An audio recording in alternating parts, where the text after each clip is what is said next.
జై శ్రీరామ్ అందరికీ నమస్కారం వెల్కమ్ టు న్యూస్ అఖండ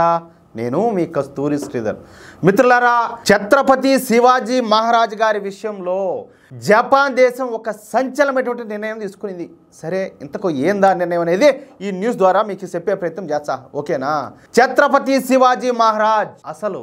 ఈ పేరు తలుచుకోవడానికైనా కనీసం అర్హత అనేది ఉండాలా అదృష్టం అనేది ఉండాలా ఏమంటారా అవునా కదా నేనేమన్నా పొరపాటు చెప్తున్నానా ఛత్రపతి శివాజీ మహారాజ్ అంటే హిందువుల యొక్క ఆత్మ గౌరవం ఛత్రపతి శివాజీ మహారాజ్ అంటే ఒక ధైర్యం ఛత్రపతి శివాజీ మహారాజ్ అంటే ఒక నమ్మకం ఛత్రపతి శివాజీ మహారాజ్ అంటే ఒక ఉద్యమం ఛత్రపతి శివాజీ మహారాజ్ అంటే ఒక విప్లవం ఛత్రపతి శివాజీ మహారాజ్ అంటే ఒక యుద్ధం ఛత్రపతి శివాజీ మహారాజ్ అంటే ఒక పోరాటం అందుకే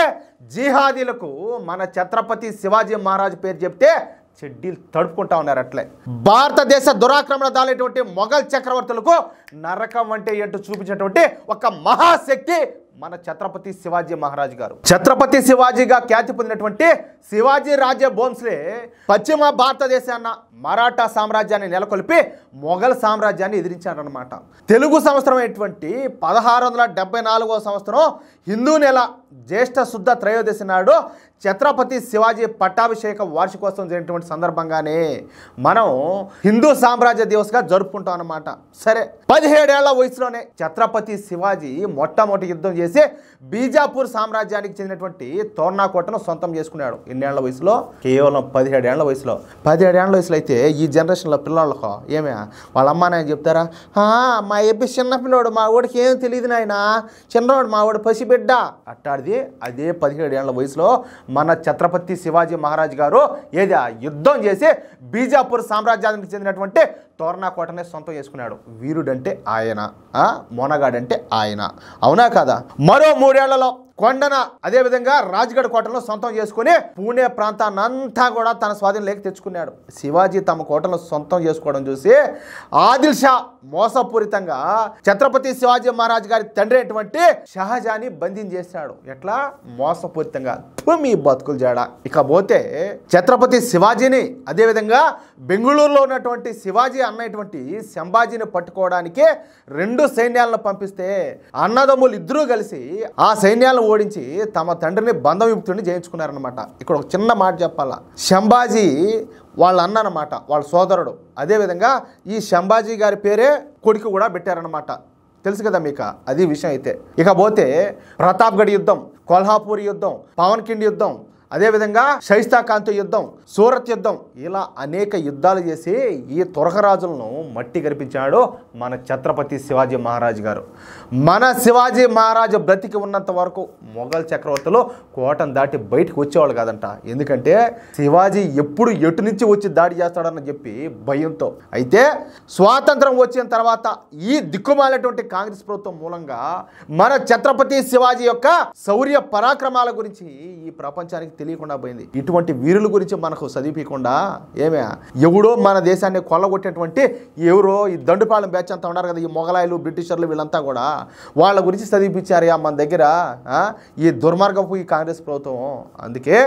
మన నరేంద్ర మోడీ ప్రభుత్వం ప్రతి దేశంలోనూ మన శివాజీ మహారాజ్ పరాక్రమాల గురించి తెలిపే విధంగా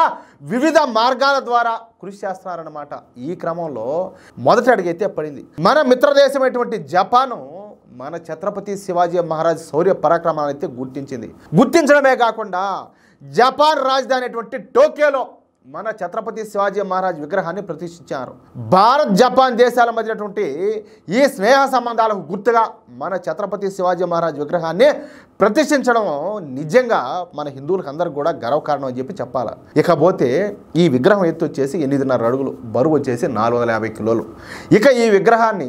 జపాన్లో మాత్రమే తయారు చేసినటువంటి ప్రత్యేకమైన స్టీల్తో అదేవిధంగా ఫైబర్తో కలిపి ఈ విగ్రహాన్ని తయారు చేయించారు ఇక ఈ విగ్రహాన్ని మొన్న 8వ తేదీన ఆవిష్కరించారన్నమాట అంతేకాకుండా ఈ విగ్రహ ప్రతిష్టకు మన దేశం నుంచి అనేక మంది శివభక్తులతో పాటు స్వామి గోవింద దేవగిరి మహారాజులను కూడా ఆహ్వానించారనమాట వీళ్లతో పాటు టోక్యో నగరంలో ఉన్నటువంటి టోక్యో మేయరు అదేవిధంగా జపాన్ మంత్రులు ఇతర అత్యున్నత అధికారులు అందరూ కూడా హాజరవడం ఇక్కడ విశేషం ఇక మనకు ఎక్స్క్లూజివ్గా వస్తున్నటువంటి సమాచారం ప్రకారం జపాన్ తమ యూనివర్సిటీలలోని విదేశీ విద్యకు సంబంధించినటువంటి పాఠ్యాంశాలలో మన ఛత్రపతి శివాజీ మహారాజ్కు సంబంధించినటువంటి జీవిత చరిత్రను కూడా చేర్చనున్నట్టు తెలుస్తుంది. అంతేకాదు దక్షిణ కొరియా కూడా మన ఛత్రపతి శివాజీ మహారాజ్ విగ్రహాన్ని త్వరలోనే ప్రతిష్ఠించనున్నదంట. అది ఆ విషయమా? చూడండి ఎంత గొప్పగా, ఎంత సంతోషంగా, ఎంత గర్వంగా ఉన్నదో మనసుకు. ఇది పరిపాలన అంటే. అంతేగాని మనం ఏ వీరుల గురించి అయితే మనం తెలుసుకోవాలో మనం తెలుసుకోలేకుండా ఔరంగజేబు తండ్రి షాజహాను, ఓడి తండ్రి కొస్సా, ఓడి తండ్రి కోనా అవసరం మనకి ఎన్ని ఈ దరిద్రాలన్నీ మనకు అవసరం అంటాలే. ఏం ఇప్పటికైనా తెలుసుకోండి దయచేసి.